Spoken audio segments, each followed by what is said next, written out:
بسم اللہ الرحمن الرحیم تسمیہ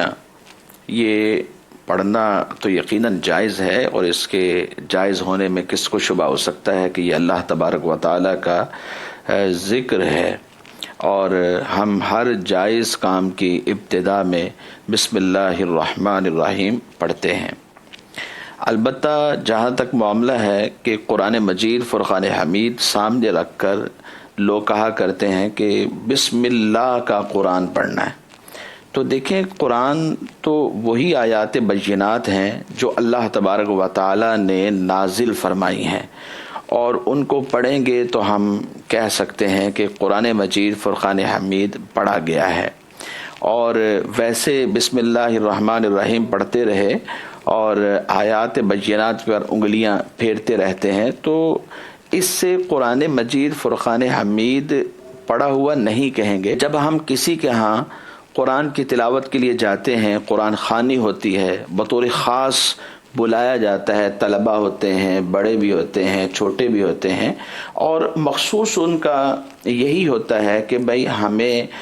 گھر میں قرآن پڑھانا ہے، وہاں پر جا کر کے قرآن مجید فرقان حمید کھول کر اوپر انگلیاں پھیرتے ہوئے بسم اللہ الرحمن الرحیم بسم اللہ الرحمن الرحیم پڑھتے رہیں تو اس سے قرآن نہیں پڑھا جائے گا، بلکہ ایسی صورت میں تو شاید یہ دھوکہ کہلائے گا، کیونکہ بلانے والے کا مقصود یہ تھا کہ میرے گھر میں قرآن پڑھا جائے اور تکمیل قرآن ہو، ختم قرآن کے بعد ہم دعا کر لیں تاکہ یہ گھر میں خیر و برکت کا سبب بنے، اور ایک شخص اس کو آتا ہی نہیں ہے پڑھنا اور وہ اس طرح یہ کام کرتا رہتا ہے تو یہ درست اس صورت میں نہ ہوگا۔ بہرحال یہ ہے کہ ویسے ہی کوئی شخص اگر اپنے طور پر گھر میں بیٹھا ہے اور قرآن پڑھنا نہیں آتا تو ایسی صورت کے اندر قرآن مجید کھول کر قرآن کو دیکھنے کا ثواب اس کو مل جائے گا، اپنے طور پر بسم اللہ الرحمن الرحیم پڑھتا رہے گا تو اس کا بھی ثواب اس کو ملتا رہے گا۔ اس میں بہتر یہ ہے کہ قرآن کو ویسے دیکھ بھی لیا جائے، سینے سے لگا بھی لیا جائے، چوم بھی لیا جائے، اپنے چہرے سے لگا بھی لیا جائے کہ یہ بھی عبادت ہے اور اس کا بھی ثواب ہے۔ حضرت اکرمہ رضی اللہ تعالی عنہ کے بارے میں حدیث میں آتا ہے کہ وہ قرآن مجید فرقان حمید اٹھا کر اپنے چہرے سے لگایا کرتے تھے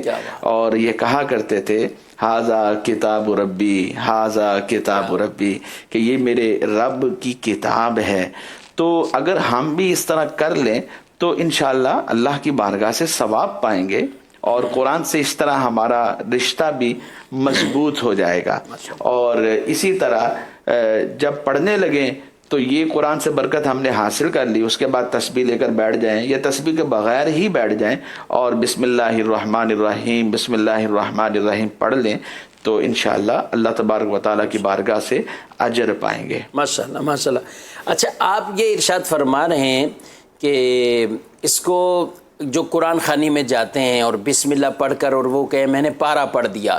یہ تو ٹھیک ہے کہ وہ نہیں کہہ سکتا، یہ دھوکہ ہی ہے، اور وہ اس طرح اس کو شمار نہیں کیا جا سکتا کہ قرآن سامنے اور بسم اللہ بسم اللہ بسم اللہ پڑھتے پڑھتے اس نے صفحے ختم کر دی اور کہے میں نے پارہ پڑھ لیا۔ لیکن بعض ایسے بزرگ ہوتے ہیں، بعض ایسی بزرگ خواتین بھی ہوتی ہیں، بڑی عمر ہے ان کی، اور ان کے ساتھ ظاہر ایک پڑھنے کا سلسلہ اس انداز سے وہ پڑھ بھی نہیں پاتے، تو اگر صرف وہ بسم اللہ الرحمن الرحیم پڑھتے جا رہے ہیں، باوضو قرآن پاک کو چھوا ہوا ہے، بسم اللہ سے وہ پڑھتے ہوئے جا رہے ہیں، تو یہ ان کا عمل تو قابل ثواب رہے گا، اگرچہ اس کو قرآن نہیں کہیں کہ یہ قرآن پڑھا ہے، اس نے اتنے پارے ختم کیے ہیں، لیکن مفتی صاحب اس چیز کا تو اسے ثواب ملے گا نا؟ جی بالکل، اس کا ثواب اس کو ملے گا کہ ایک تو قرآن مجید فرقان حمید کو ہاتھ بھی لگا رہا ہے اور دوسرا دیکھ بھی رہا ہے، دیکھنے کا ثواب جدا ہے، اور پھر پڑھنے کا ثواب تو بسم اللہ شریف پڑھنے کا ثواب اس کو ملے گا۔ ماشاءاللہ۔ ناظرین، آپ نے یہ سنا، اور میں یہاں ان بہت سے لوگوں کے لیے یہ عرض کروں گا کہ جو ایک عرصہ اور طویل عرصہ جن کا گزر جاتا ہے قرآن پاک سے، ان کا کوئی اس طرح کا تعلق وہ نہیں رہتا۔ آج ہم اخبارات پڑھے بغیر دن ہمارا بے چین گزرتا ہے، خبریں سنے بغیر کئی ایسے ہیں کہ وہ پریشان ہو جاتے ہیں، لیکن قرآن کو کب سے چھوا، کب سے دیکھا، کب سے پڑھا، اس کا جواب وہ ہر سننے والا اپنے آپ سے پوچھے اور پھر اپنے ضمیر اور اپنے دل سے کہے کہ یہ میں کس سمت پہ جا رہا ہوں۔ میرے پیارے رب کا یہ کلام ہے قرآن پاک، جس کو باوضو چھونا بھی ثواب، جس کو دیکھنا بھی ثواب، اور جب دیکھتے رہیں گے، چھوتے رہیں گے اور پڑھیں گے تو اور ثواب۔ پھر ایک ثواب نہیں، ہر حرف پر اسے الگ الگ اس کے ثواب اور نیکیاں، اللہ جسے چاہے اس کے لیے جتنا زیادہ اسے اجر عطا فرماتا ہے، جتنا اخلاص شامل ہوگا اتنی برکتیں نصیب ہوں گی۔ اللہ مجھے آپ کو قرآن مجید کی کثرت سے تلاوت کرنے کی توفیق عطا فرمائے۔